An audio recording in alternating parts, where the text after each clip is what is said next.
TF1 traversé par le vent magique hier, le vent de Stromae. C'était une séquence de télé incroyable dont tout le monde va parler aujourd'hui. Tout le monde s'en empare, mon cher Benjamin. Il a tout simplement dévoilé le titre de son dernier album. Il est fort parce qu'il a réussi à tous nous cueillir, c'est-à-dire qu'il a fait d'une réponse à une question très personnelle d'Anne-Claire Coudray, eh bien, il a fait de cette réponse un tube, tout simplement. Regardez. Dans vos chansons, vous parlez aussi beaucoup de solitude. Est-ce que la musique vous a aidé à vous en libérer ? Je suis pas tout seul à être tout seul, ça fait déjà ça de moins dans la tête. Et si je comptais combien on est?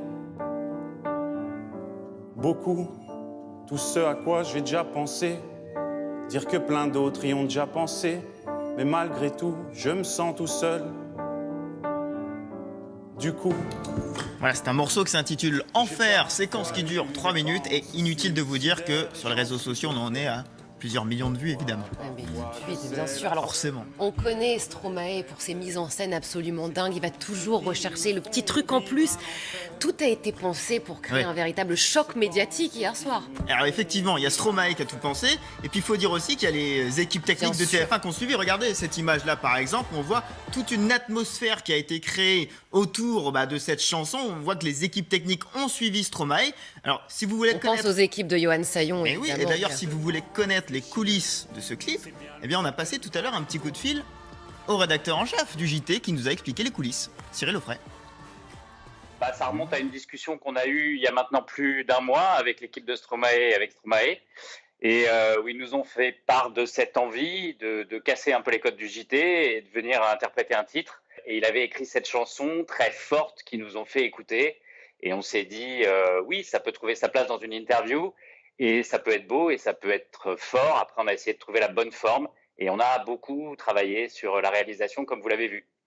Voilà, c'était bien Cyril Offray, le rédacteur en chef du JT du week-end. Voilà. Chanson très introspective, très sombre pour Stromae. Ouais, c'est ça aussi qui a fait la force de cette séquence. C'est les paroles même, l'interprétation. On parle de santé mentale, de pensée suicidaire, référence notamment à cet épisode dépressif qu'il a connu après 2015. Donc voilà, vous avez une foule de commentaires dithyrambiques sur les réseaux sociaux, de comparaisons notamment avec Jacques Brel. Je vous en livre un commentaire d'une personne qui était quand même très très bien placée. C'est Anne-Claire Coudray qui explique avoir vécu un moment inoubliable. Je crois qu'on a vécu un moment quand même de télé très très intense. Ça permet aussi à Stromae de faire la promo évidemment de son prochain album qui sortira au mois de mars. Le morceau s'appelle Enfer et il est sur toutes les plateformes, ça y est. Magie de la télé. Clac, la grosse claque qu'on a pris tous hier. Personne s'y attend, on est là devant la télé, on regarde Stromae, 7 ans d'absence, et là...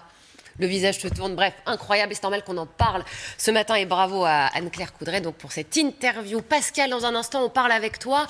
Tiens, des droits de succession, c'est au tour de Jean-Luc Mélenchon, le candidat de la France insoumise, d'en parler. Il s'en empare de ce nouveau thème de campagne.